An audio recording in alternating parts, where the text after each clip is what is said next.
नमस्कार, आदाब, सत श्री अकाल, जय भीम, जोहार। मेरा नाम है नवीन कुमार। महाराष्ट्र का चुनाव लगातार दिलचस्प होता चला जा रहा है और कांग्रेस अध्यक्ष मल्लिकार्जुन खड़गे ने वो किया है जो कभी बाबा साहब डॉक्टर भीमराव अंबेडकर ने जिसका आह्वान किया था, जिसकी अपील की थी। उन्होंने सीधे सीधे मनुस्मृति को जलाने की बात की है, बटोगे तो कटोगे जैसे नारे के जवाब में। नागपुर में, जी हां, आरएसएस का गढ़ नागपुर जाकर मल्लिकार्जुन खड़गे ने कहा है कि भारतीय जनता पार्टी भारत को तोड़ने की बात कर रही है और बटोगे तो कटोगे जैसा नारा दरअसल भारतीय जनता पार्टी की पुरानी राजनीति रही है। वो कहते हैं कि नरेंद्र मोदी ने कहा एक रहेंगे तो सेफ रहेंगे। तो अगर वाकई नरेंद्र मोदी एक रहेंगे तो सेफ रहेंगे को लेकर गंभीर हैं, तो फिर सबसे पहले मनुस्मृति को जलाना होगा।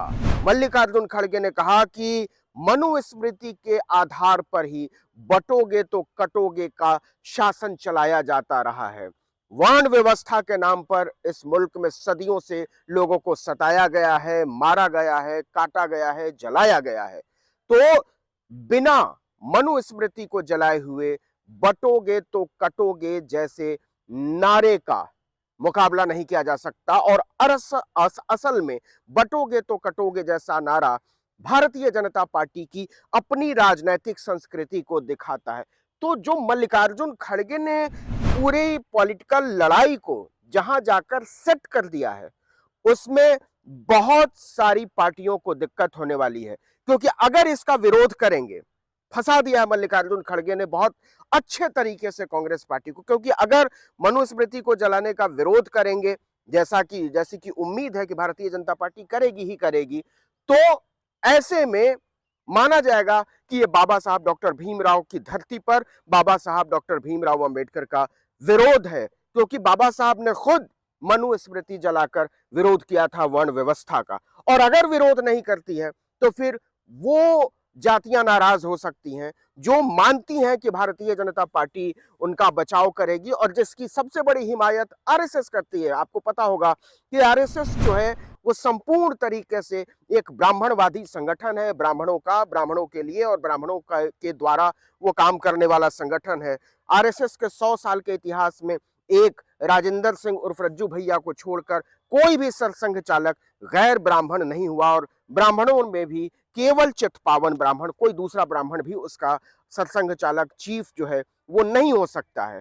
तो आरएसएस की पूरी आइडियोलॉजी जो है वो कोई हिंदुत्व बचाने की या हिंदुओं को बचाने की आइडियोलॉजी नहीं रही है। आरएसएस की पूरी आइडियोलॉजी जो है वो बचाने की रही है ब्राह्मणत्व को बचाने की। जो कास्ट हायरार्की में जो सुप्रीम कास्ट मानी जाती है ब्राह्मण, और ब्राह्मणों में भी चित्पावन ब्राह्मण, उसकी ताकत को, उसके वर्चस्व को, उसकी हेजिमनी को कैसे बचाया जाए, इसकी लड़ाई आरएसएस लड़ता रहा है और भारतीय जनता पार्टी को उसकी वकालत करनी पड़ती है। वो चाह कर भी आरएसएस की इस आइडियोलॉजी के खिलाफ नहीं जा सकती, क्योंकि वो खुद इसी आइडियोलॉजी के आधार पर खड़ी हुई पार्टी है। तो ऐसा क्यों कहा मल्लिकार्जुन खड़गे ने, ये जरा सोचिए। आपको पता होगा कि महाराष्ट्र में भारतीय जनता पार्टी की जमीन जो है वो बहुत खिसकी हुई है और नागपुर में देवेंद्र फडणवीस मुख्यमंत्री का इलाका है, नितिन गडकरी उनका इलाका है, दोनों ब्राह्मण हैं, दोनों आरएसएस की पैदावार है और दोनों के लिए आरएसएस जमीन तैयार करती रही।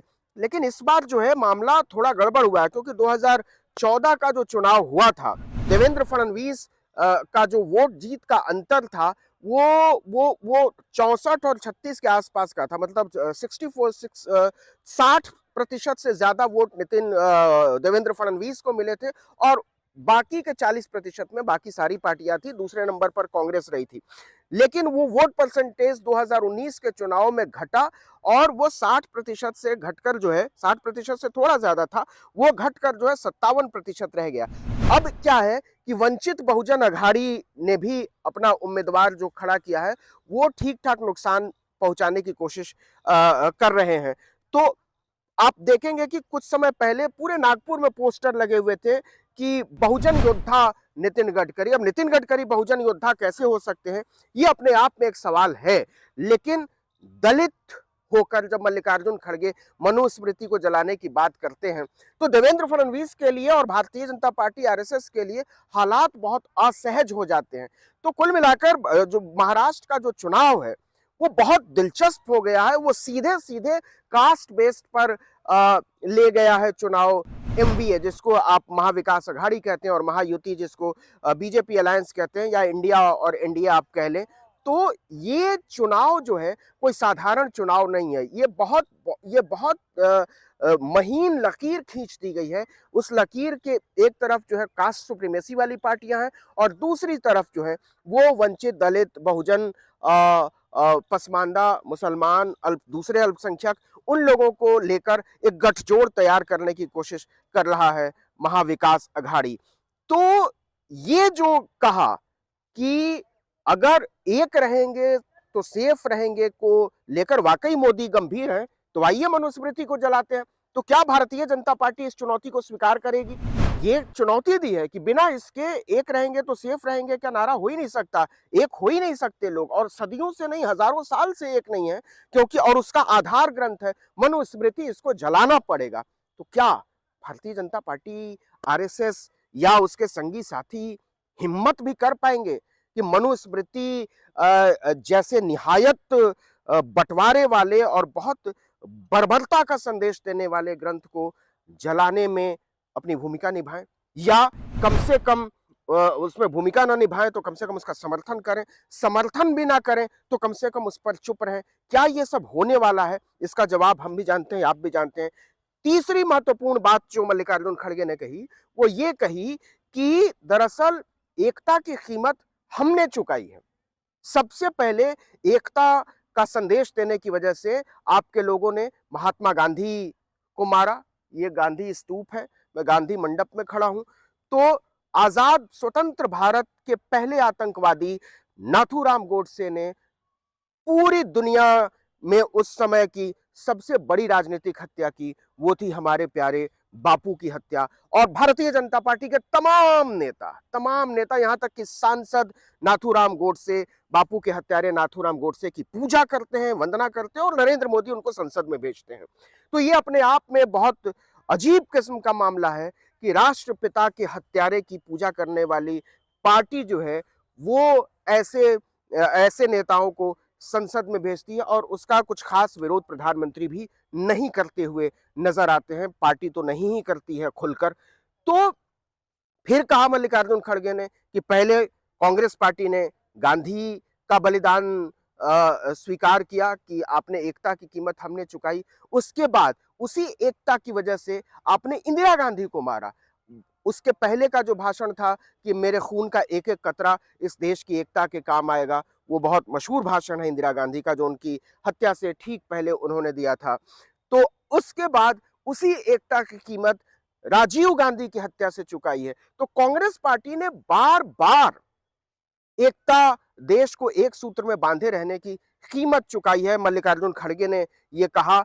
लेकिन अब अगर इस एकता को और बरकरार रखना है और किसी लॉजिकल कंक्लूजन तक पहुंचाना है, किसी तार्किक अंजाम तक पहुंचाना है, तो फिर मनुस्मृति को जलाना पड़ेगा। और बिना इसके आप इस देश के सारे लोगों के बराबर हो जाने की उम्मीद नहीं कर सकते। जाति व्यवस्था का जो आधार ग्रंथ है उसको खारिज करना पड़ेगा, उसको जलाना पड़ेगा, उसको खत्म करना पड़ेगा, इतिहास के पन्नों से मिटाना पड़ेगा, और वहां से एक नई व्यवस्था जो संविधान की व्यवस्था है, जो बराबरी, समता, न्याय और बंधुत्व की व्यवस्था है, उस पर आगे बढ़ना होगा। तो क्या भारतीय जनता पार्टी इसको स्वीकार करेगी? क्या नरेंद्र मोदी इसको स्वीकार करेंगे? क्या आरएसएस इसको स्वीकार करेगा? यह बड़ा सवाल है। और यह तय है कि मल्लिकार्जुन खड़गे के इस भाषण पर आग लगने वाली है, बहुत तीव्र प्रतिक्रिया होने वाली है महाराष्ट्र से लेकर झारखंड तक, क्योंकि बाबा साहब डॉक्टर भीमराव अंबेडकर ने खुद मनुस्मृति का दहन किया था और वो घटना इतिहास में दर्ज है। कांग्रेस आज फिर से वहीं लौट आई है बाबा साहब के बताए हुए रास्ते पर। तो ऐसे में न केवल भाजपा के लिए बड़ी दिक्कत होने वाली है, बल्कि उन अपने आप को बहुजन हितैषी कहने वाली पार्टियों को भी बहुत दिक्कत होने वाली है, क्योंकि वो घोषित तौर पर इस तरीके की बात छोड़ चुकी हैं और वो फिर त्रिशूल पर लौट चुकी हैं। तो क्या उन पार्टियों पर भी निशाना साधा है मल्लिकार्जुन खड़गे ने और एक सीधी लकीर खींच दी है कि इस देश में दो ही तरह की राजनीति चलेगी। एक वो राजनीति जिसकी हिमायत बाबा साहब डॉक्टर भीमराव अंबेडकर ने की थी और जिस पर चलने की कोशिश कांग्रेस पार्टी कर रही है, और दूसरी मनुस्मृति की हिमायत करने वाली पार्टियां जो उसका नाम लें या न लें, बोलकर उसका समर्थन करें या न करें, लेकिन दरअसल वो उसकी बनाई हुई व्यवस्था पर चलने की, क्योंकि हाथी नहीं गणेश है, ब्रह्मा विष्णु महेश है जैसे नारे भी इस देश की राजनीति में उछले हैं। तो क्या कांग्रेस का निशाना वहां है? मल्लिकार्जुन खड़गे ने दूर का निशाना साध तो दिया है। हो सकता है कि कांग्रेस को इसकी कीमत चुकानी पड़े, हो सकता है कि कांग्रेस एक बिल्कुल नया वोट बैंक अपने लिए तैयार कर पाए, और यह भी हो सकता है कि भारतीय जनता पार्टी के लिए इसका जवाब ढूंढने में थोड़ी मुश्किल हो, थोड़ी क्या बहुत मुश्किल हो। लेकिन यह तय है कि आने वाले दिनों में जातीय जनगणना की जो मांग है वो और जोर पकड़ेगी और तीव्र होगी, उसी के आसपास राजनीति की नई गोलबंदी तैयार होगी। और यह केवल चुनाव की बात नहीं है, चुनाव के बाद भी जातीय जनगणना की मांग कमजोर पड़ने वाली नहीं है। नतीजे चाहे जो हो, लेकिन कांग्रेस पार्टी की समझ में यह आ गया है कि अंबेडकरी राजनीति के जरिए ही इस देश के दलितों, पिछड़ों, आदिवासियों, बहुजनों, अल्पसंख्यकों को साधा जा सकता है। इसके अलावा उसके पास और कोई रास्ता बचा नहीं है। तो इस वीडियो में इतना ही, लेकिन अगर आपने आर्टिकल 19 इंडिया को अब तक सब्सक्राइब नहीं किया है तो फौरन कर दीजिए, बेल आइकॉन दबाइए, घंटी जैसी आकृति, लाइक कीजिए और कमेंट करके बताइए हमारा वीडियो आपको कैसा लगा। हमारा ट्विटर हैंडल है article19_India और मेरा ट्विटर हैंडल है नवीन जर्नलिस्ट। नमस्कार।